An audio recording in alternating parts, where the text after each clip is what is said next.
In this video, we're going to talk about developing heuristic functions for a star search. So if you remember, the idea behind a star search is that we bias search towards states that are believed to be closer to the goal.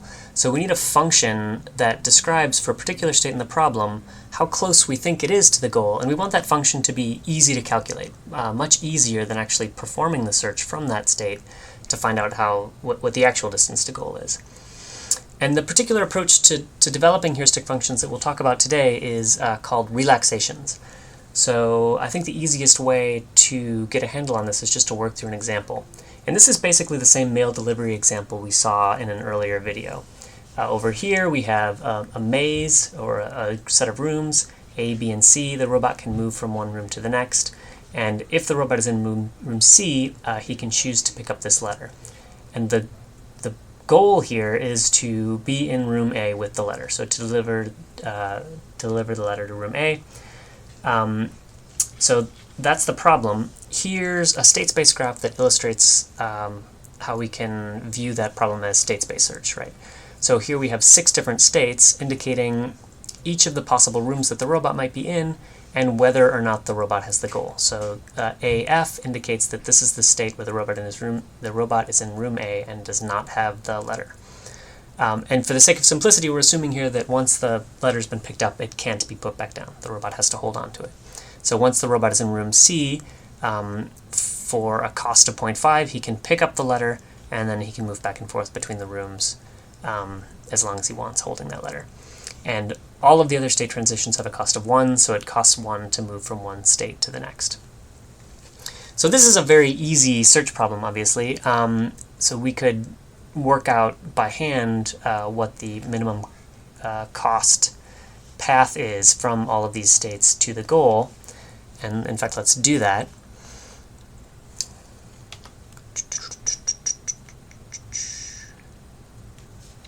So from AF, the minimum cost to goal is to follow this path. And that has a total cost of 1, plus 1 is 2, plus 0.5, 2.5, 3.5, 4.5. So if we want to store, or if we want to know what the minimum cost path to goal from this state is, it's 4.5. Similarly, this is 3.5, this is 2.5, this is 2.0, this is 1.0, and this is 0. So that's the actual cost to goal from each of these states. And what we want in a heuristic function is something that's as close as possible to this, but hopefully easier to calculate. And the way we'll go about coming up with such a function is by artificially making the problem simpler in a way that makes it easy to estimate the cost to goal in that simpler problem. And what I mean by simpler is that we add actions that weren't available in the original version of the problem. So let's try one example of that.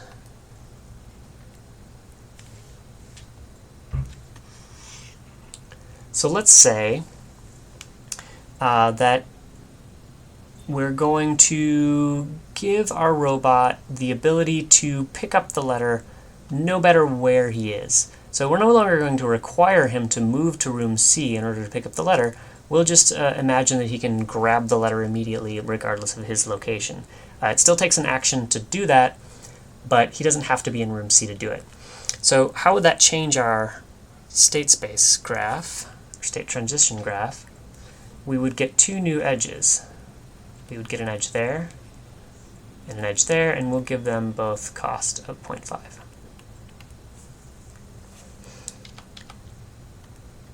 So how does this help? Well, this makes it easier.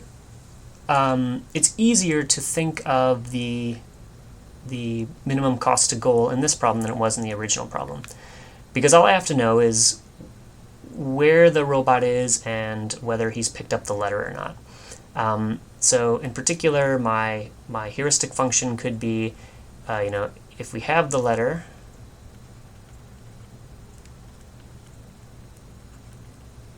it's just the distance to get to room A, right? Distance from room A.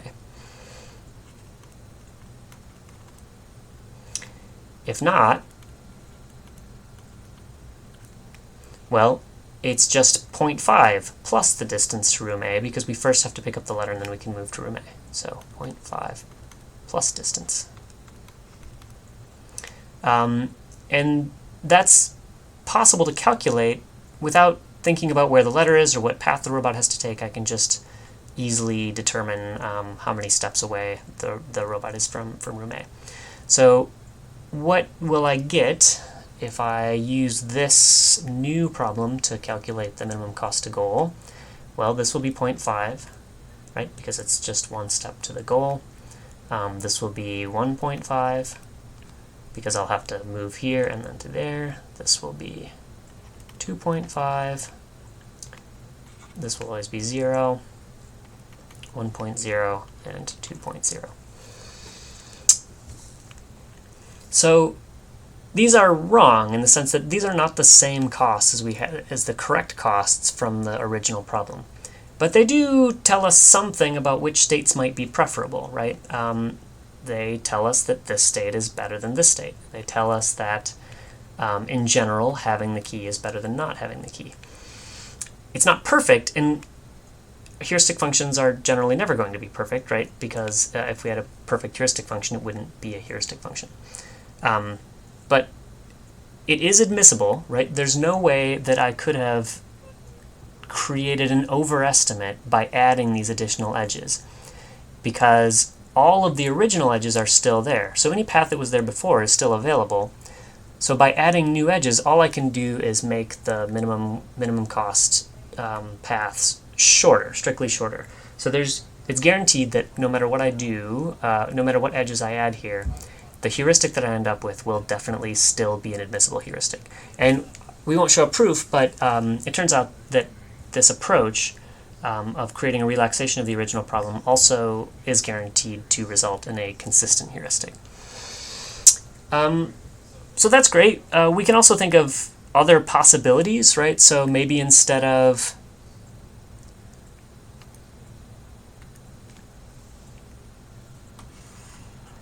allowing the robot to pick up the letter no matter what room it starts in, we only require the robot to get to the letter, and then he can sort of magically teleport to room A, or we don't actually require him to go back to room A.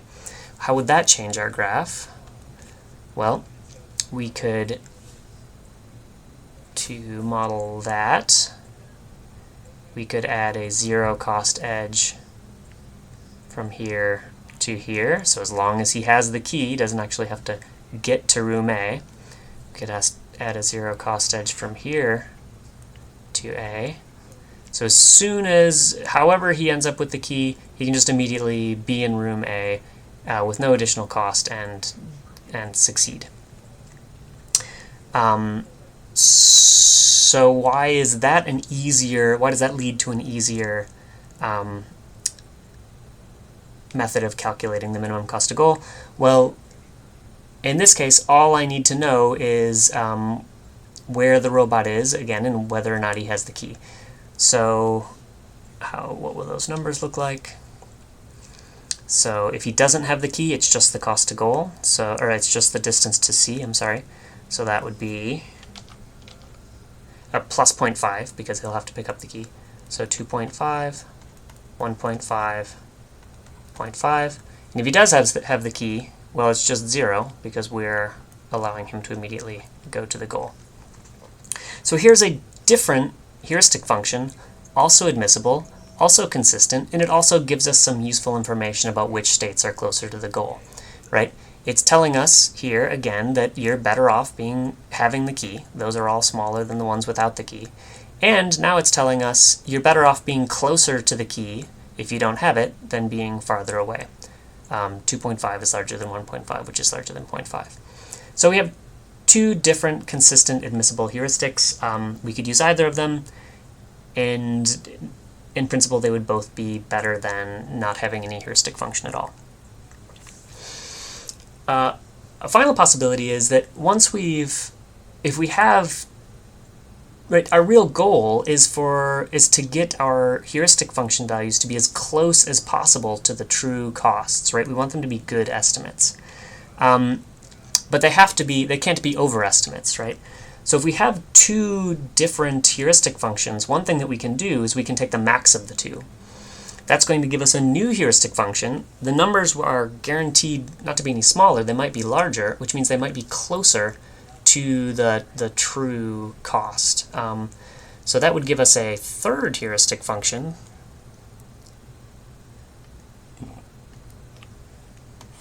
Oops.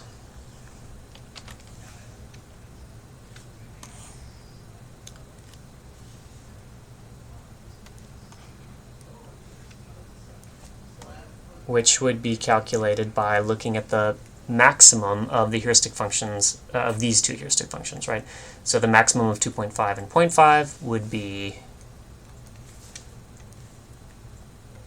2.5. The maximum of 1.5 and 1.5, well, that would be 1.5.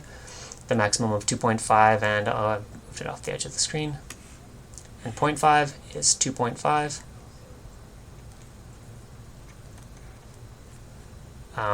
And these are all 0, so the maximums here are going to strictly come from this heuristic function, 0, 1, and 2.